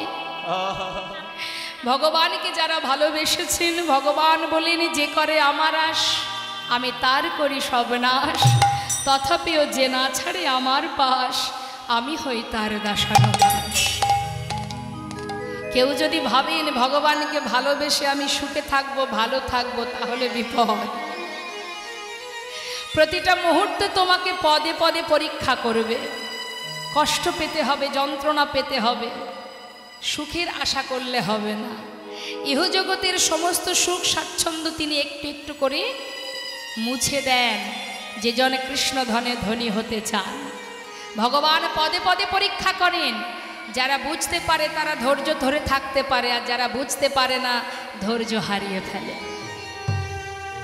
আজ আমার রাধারানী বলছি ওই নয়ন ভ্রমর এমনভাবে কুলবতী সতী হৃদয় পদ্মে দংশন করে, তার যে কি জ্বালা সে আমি কাকে বলবো সখী। মহাজন লীলার পাশে দাঁড়িয়ে বলছেন গোবিন্দ দাসে কহে সেনা দিঠি ভীষে, গোবিন্দ দাসে কহে কহে সেনা দিঠে বিষে, না পিয়ে অধর সুধা কে বাজিয়ে আইছে, না পিয়ে অধর সুধা কি বাজিয়ে আইসে, আজকে বাজিয়ে আসে ওই দিঠির বিষে যারে ওই যারে, দিঠির বিষে যারে যারে, ওই দিঠির বিষে যারে ওই যারে, দিঠির বিষে যারে যারে, না পিয়ে কে বা মানতে পারে, দিঠির বিষে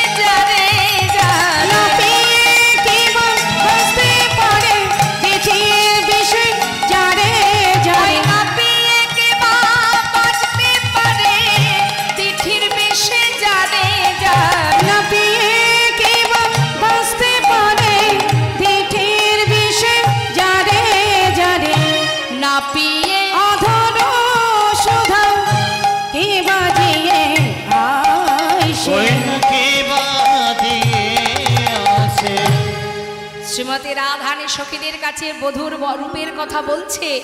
সমস্ত সখীরা সেই রস আস্বাদন করছে আর বলছে, জয় রাধে জয় রাধে জয় রাধে রাধে রাধে।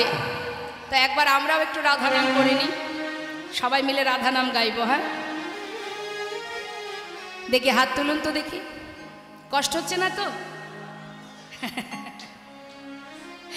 বাহ, রাধারানী বলছে, সখীরে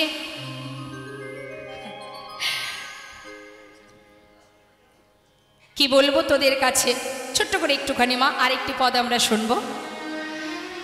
তা চিকন কালা গলায় মালা, আবার বাজন পুরবাই সখীরে, ওই না বাজিল পুরবাই। চিকন কালার গলায় মালা, আবার বাজন পুরবাই সখীরে আমার বাজন পুরবাই। নপুর বলে জিতং জিতা, ওই না নপুর বলে জিতং জিতা। আবার মালা বল আমি জিত, নপুর বলে জিতং জিতা। মালা বলে আমি যেতাম, নূপুর বলে যেতাম যেতাম, বাজলো নূপুর পাই। সখীরে বাজিল পুরবাই। চূড়ার ফুলে ভমরা বলে, তীরচ্ছ নয়নে যায়, সখীরে আমার তীরথ নয়নে যায়। সখীরে তীরথ নয়নে যায়। বাঁকা চাহনি বাঁকা নয়নে, বাঁকা চাহনি বাঁকা নয়নে, কুলবতী বধে ওই নয়ন বানে, বাঁকা চাহনি বাঁকা নয়নে। কুলবতী বাঁধে নয়ন বানে, বাঁকা চাহনি বাঁকা ওই না নয়নে। তীরথ নয়নে যায়। সখীরে তীরথ নয়নে যায়। কি বলছে মা? নয়ন বাঁকা চাহনি বাঁকা। কেউ যদি সোজাসুজি তাকায় কেউ কিছু ভাববে, মনে করবে, কিন্তু কেউ যদি আর চোখে তাকায় তাহলে তো কেউ কিছু ভাববে। তাহলে তার নয়ন বাঁকা চাহনি বাঁকা, আবার দাঁড়িয়ে থাকে সেও বাঁকা। আবার শুধু তাই নয়, বলছে সখীরে মাথায় যে চূড়া আছে, বলছে ওই যে চূড়া সেও কিন্তু বাঁকা। হ্যাঁ সখীরে, শুধু তাই নয়, আবার হাসিটি সেটাও বাঁকা। দেখবেন মা, কেউ যদি সামনে দাঁড়িয়ে হা হা করে হাসে সেটা একরকম, আর কেউ যদি ঠোঁটটা বেঁকিয়ে মুচকি রাধারানী বলছে, ঈশাত হাসিয়া মোহনবাসী মধুর মধুর বায়। ঈশাত মানে একটু বাঁকা করা। তা গোবিন্দ আমার কদম্ব বৃক্ষের তলে দাঁড়িয়ে চাহনি বাঁকা, নয়ন বাঁকা, হাসি বাঁকা, চূড়া বাঁকা, দাঁড়িয়ে আছে সেটাও বাঁকা। তাহলে এমন বাঁকা শ্যামকে যে জন দেখবে সেই তো ভুলবে মা। হ্যাঁ, তাই আজ সময় আমাদের শেষ হতে চলেছে। এবার আমরা এখানেই লীলাকে বিশ্রাম রাখব। আপনারা আগামীকাল আবারও আসবেন, রাস আস্বাদন করবেন। আর বেশি কথা বলবো না। এবার মহাজন বলছেন, ওরে ঈশাত হাসিয়া মোহনবাসী মধুর মধুর বায়। সখীরে আমার মধুর মধুর চায়। জানিস সখী আমায় পাগল লিনি কইল রে, সখী আমায় পাগল লিনি কইল রে, ওই মোহনিয়া মধুর হাসি